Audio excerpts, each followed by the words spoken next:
Hi guys, welcome back to Progress is Everything. In today's video we're looking at investing in surfing. How can you get involved investing in one of the most amazing sports in the world? And we've got a starter that has got 10 to 15 days left, let's see.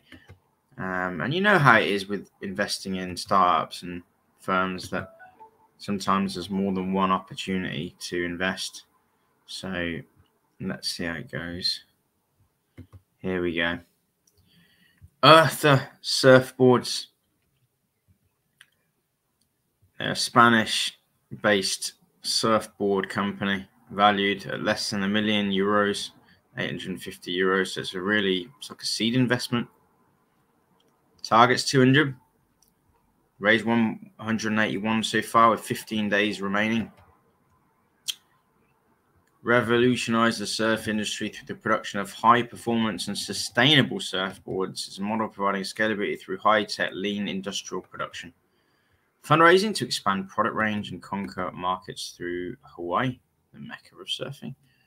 Targeting sustainability, refuse, reduce, reuse, recycle production model, automated, scalable, and lean production. They're talking about fashion and art as well. Let's watch this video here. I think it's, they can do the talking for a few minutes. I might pause it if I've got some any insights that I've gleaned.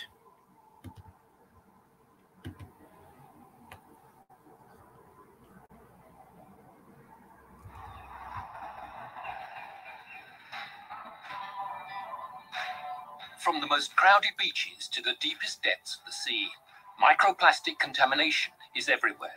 Unfortunately, the surf industry is also responsible for some of this marine litter. Surfers are enthusiasts for nature, but the majority surf using toxic plastic-based surfboards that pollute the sea they love. And I have heard about this, that surfboards can break, and for various reasons. I'm not quite sure why, but they do break, and of course over time this will break into the seas and the oceans and pollute. They're all plastic based and they're going to screw up the nature and everything.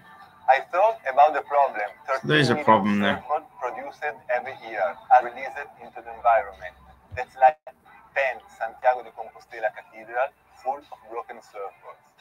Unfortunately, surfers like me don't have an alternative to the traditional boards that is both that does look good. Sustainable and truly high performance. Wow. In response to these environmental issues and the overuse of petroleum-based products, Eartha have developed various renewable surfboard solutions. These include Paulownia wood, one of the most efficient trees that helps reduce CO2 emissions. Eartha won a European competition for new startup in Spain, and their technology was recognized with an award from IEBT. Since becoming a recognized new surfboard business, Eartha has built many strong partnerships, both commercial and environmental. Powered the Tuxal architects, we developed an algorithm to automate the design process of all our surfboards and the connection with the CNC machines. Okay. Our all surfboard is also available in a DIY kit that is very easy to be assembled and comes to your house in a flat pack. Now, you might think this is really unusual to have a DIY setup, but I think there's a lot of surf enthusiasts, particularly at the more professional level, who do like to kind of have the idea or might want to make surfboards or tweak surfboards or design surfboards.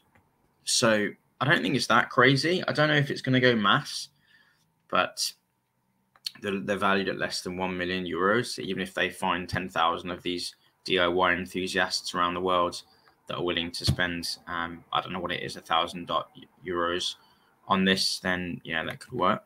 Environmental impact is desirable, but it does not make sense at the cost of surfboard performance. Eartha Flex is our most responsive technology, designed for a radical style of surf. Natural fiber technology is an high-performance surfboard with EPS core and organic linen flax fiber. Our hollow surfboard technology is one of the most advanced wood technology that must express our CNC power. Wood skin technology is an ecological wave riding performance, both extremely light and durable. Okay. Due to the automation of our shaping process, Eartha achieved recycling of almost all production residues, and this allows to return uncontaminated production waste back to the supplier for full recycling. Surfing is one of the fastest growing action sport industries in the world. The green transition will lead to an exponential growth of the eco surfboards. As of today, surfboards produced are approximately 13 million, of which only 7% eco surfboards. While in 2030, sustainable boards are expected to reach 50% of the market.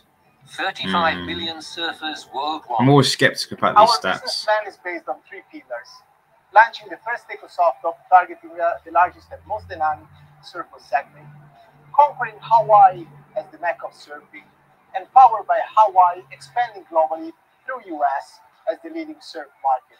Strategic role in promoting Eartha in Hawaii will be played by a legend in the surf industry, our teammate Zach Noel. Hawaii is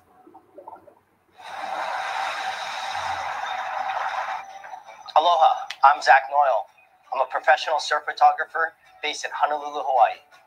The first time I grabbed an Eartha surfboard and was able to feel the rails and feel the construction, what really struck me is just the quality. Eartha will impact the future. The sustainability model, the passion behind the brand, this is why Eartha exists, and this is where we need to keep going. I'm going to go through this. That has been well thought out, but not only on performance, but on a sustainability level. And to me, that is what surfing is about. Okay. Right. 30 million boards are produced each year. 500,000 M3 of plastic. I'm not quite sure what that means, but it's a metric. It's a lot of plastic, basically. I estimate there's 10x Santiago cathedrals of broken surfboards. It's a lot of plastic. Okay, let's see if they've got the pitch deck. Let's quickly look at the team. Former professional surfer and architect. That's cool. Bridge between his two passions. I think that's good. CTO, production management, R&D in the wooden furniture. That seems makes sense. ECD. Not quite sure what that stands for. That was maybe some kind of Spanish term for something else. Urban planning, industrial production, finance. Let's look at the deck, see what it says.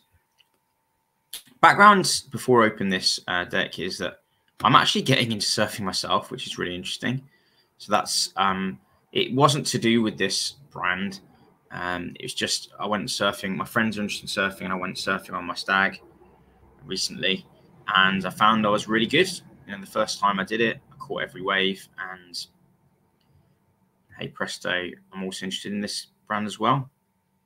So again, they're talking about the fact that surfing is contaminated. Let's see if I can get this full screen actually. Get this full screen. We can. So they're talking about the environmental. Again, it's environmental. Revolutionize high performance and sustainability. Markets we fill with organic products, shifting to green. Team of professionals, art, technology, sustainable. So yeah, it's a wooden surfboard, sandwiched of wood, easy and gentle. I mean, I don't know how hard it is if you get hit by one of these. If you imagine there's thousands, hundreds of people in the water with wooden surfboards, is that more dangerous than getting hit by a plastic one? I don't know. They haven't mentioned that.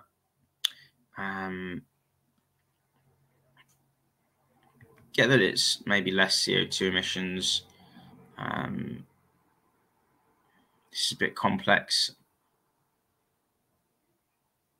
I guess there's less CO2 emissions from producing it as well. Yeah, this is about board production. Lowest impact surfboard they're talking about here. DIY kit, flat pack. That's interesting. I think some people would be interested in that. I don't think it's going to be millions and millions of people be wanting to build their own surfboard. It's like saying, do you want to build your own skateboard? I used to skateboard as a kid. You don't want to build your own skateboard. You want someone else to do it. So I think there'll be some people interested in this, but I don't think there'll be that many people. Automated and lean production. We've got a 3D scanner. They've got some software. and any waste goes back to the environment, I guess. They replant it or something. Technology, blah, blah, blah. Woods, fastest growing tree. I think that's good. That goes back to the sustainability. So they're going to do it with art as well. Sorry, not art. 3,800 potential different boards. I think that's interesting. I guess maybe that's introducing color and design to it as well, because it doesn't look like there's 3,800 shapes there. It's more just designs. So maybe they could become like a unique art brand as well, potentially. This is the team. So it's good that they've got a surfer on boards. Yeah. Okay. They've got a photographer, surf photographer, which is good. That's going to be great for marketing and stuff. That's good. Got a lot of followers on Instagram. I do notice there's a lot of interest in surfing. A lot of surfers have a lot of followers on Instagram and on social media. The question is, how many people are going to want to buy, one of these boards? Don't know. So it's growing. It's an action sport that's growing. I can believe that. Surfing population between 17 and 35 million. I can believe that. Okay, yeah, it's all growing. They're saying eco boards per year is going to grow to over 17 million from now to 2030, and that's 8 years from the time of recording this. I think they need to have a marketing and go-to-market strategy that maps to this. They're talking about Hawaii and America, and that makes sense. But how cheap would it be to get people in Asia, for example? There's 6 million people in Asia, 6.5 in Australia. That's interesting. That's like, compared to the population, that's huge. I think Australia should be, if it were me, I'd be targeting, yes, Hawaii, yes, America, but Australia as well, because they don't have a huge population. 30 million in America. I think they've got a population of 350 million, but Australia is way less than, I think it's way less than 100 million. Like, so the percentage of surfers in Australia is probably going to be a lot higher. And they care about the oceans and the ecology more than Americans, I would imagine, because of the Great Barrier Reef. They do care a lot about the oceans in Australia. So I'm surprised they haven't kind of talked about Australia a bit more, because it's just such a no-brainer. They're talking about its better performance. I think that's interesting. Durability, that's interesting. And it's recyclable. I do think it's interesting. And they've got some competitors. They don't talk about it too much, but there seems to be quite a few competitors there. It's worthwhile maybe digging into them. I don't have time in this video to look at all of those, but if anyone that is interested in surfing or knows about these competitors, feel free to add any comments or questions below in the comment section. So they think it's going to grow. What I think the green line is there, is their target for EBITDA. That's earnings before interest, tax, depreciation, amortization. It's basically a synonym for earnings. So they predict their earnings are going to go to 7.2 million, which is pretty impressive. Oh no, what is that? Wait a minute, what? The revenue is 3.7 million, and it's a bit confusing what that EBITDA line is then. Is that 7,000? They're only making 7,000 off 3.7 million. That's a little bit confusing. That would mean like their profit margins are tiny.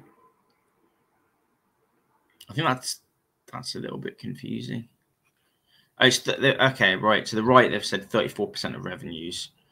So 34% of that would be $1 million, right? Something like that, a bit over $1 million. Even though they're saying it's less than $1 million. Little bit confusing, but anyway, let's say around 2026 they reach. Oh, sorry, my bad. So the line is the number of surfers. My bad. The line goes from 200 to 7,200 surfers, and the EBITDA is the That's the block channel. So here we go. So it's about $1 million. Now they're valued at less than €1 million. So if this happens, I think, you know, if you get a company that's going from kind of losing money up to $500,000 in 2025 and then $1 million in 2026, they're probably going to be valued at around 10 to 20 million. So it's going to be like a 10 to 25x return on investment if they can achieve this. And the question is, you know, getting from 200 to 600 customers is probably going to be the hardest. Because once you get to 600, people are going to talk. They're going to say these are awesome. They're going to see more of the surfboards in the sea. Oh, what's that? Oh, this is an eco surfboard from Eartha. Blah, blah, blah, blah, blah.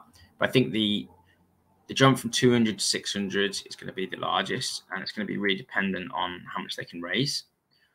So they're talking about different products. Now, I understand the soft tops or the long boards are like the beginner ones, I believe. Short boards are, I think, the more professional. Okay, so they're saying here by channel, 30% is going to be from an Instagram shop. It's interesting. So obviously work for Meta, and Meta have got some interesting plans for SMBs, for small businesses to grow their earnings. So that could be interesting. They're going to have their own shop, and they think they're going to get 20% of sales from that. Drop shipping, 30-40%. E-commerce in line with the global trends. Co-branding. You know, they haven't got anyone for marketing on their team. And I think a lot of this really does represent marketing kind of channels, you know, e-commerce via Instagram, their own shop, drop shipping, co-branding. I think that's a gap in their team, and they're not raising a lot at the moment. So prices from $650 to $1,500, artwork from $200 to $2,000, unique pieces up to $80K. I think that's a bit of a stretch. I don't know how many people will be looking to pay $80,000, but there might be some. So maybe they think they're going to sell themselves, you know, being so cheap. You know, maybe they will sell themselves. Who knows? Brand partnerships. There's a car company that's interesting. Organic track pads. I think that's what you can put on a surfboard. I think that's for extra grip. I don't know. I'm new to surfing. I've only done it once, but I've heard that trackpad being bounced around. And they've got some alliance with a food and beverage company, which is recycling waste into surfboards. I think that's cool as well.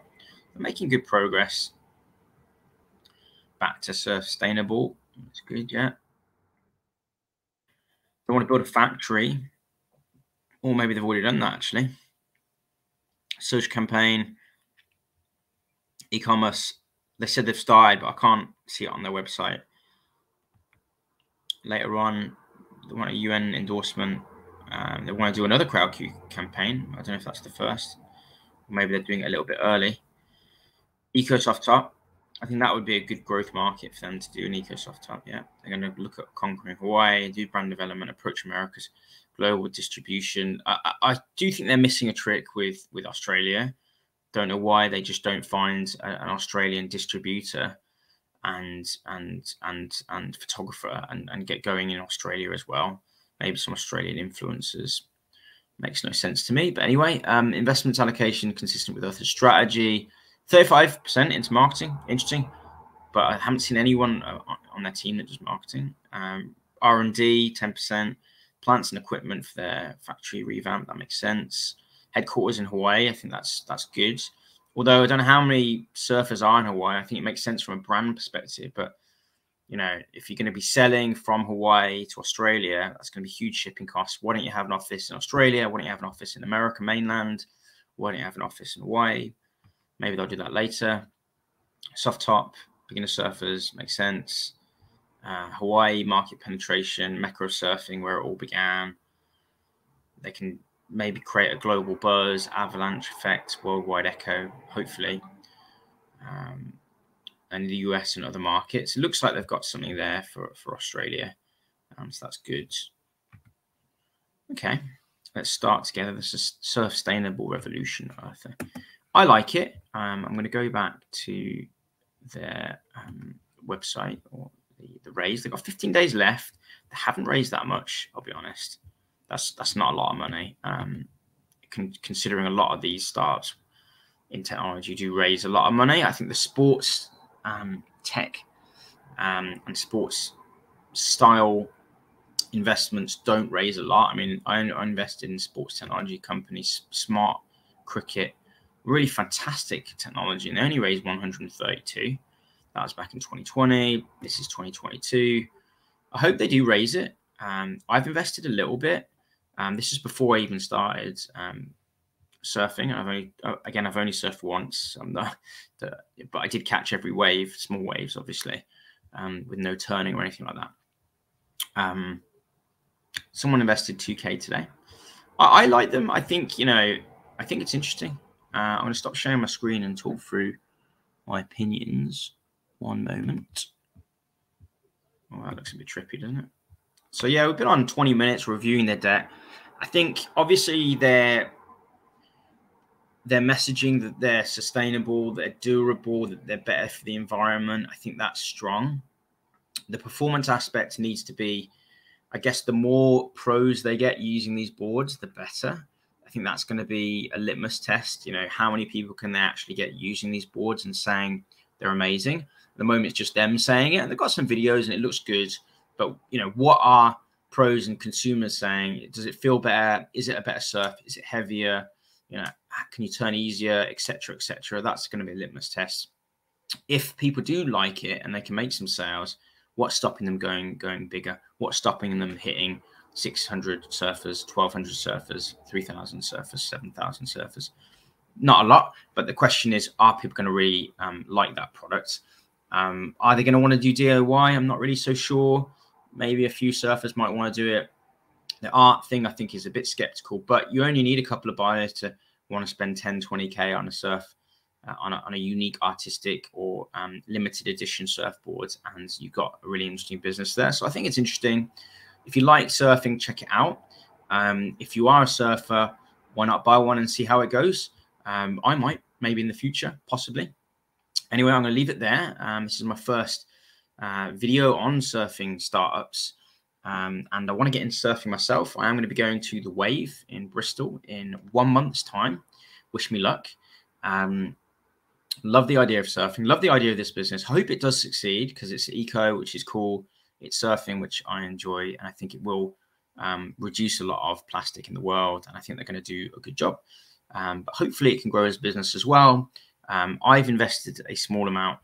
Maybe I should be investing more because it's such a small valuation.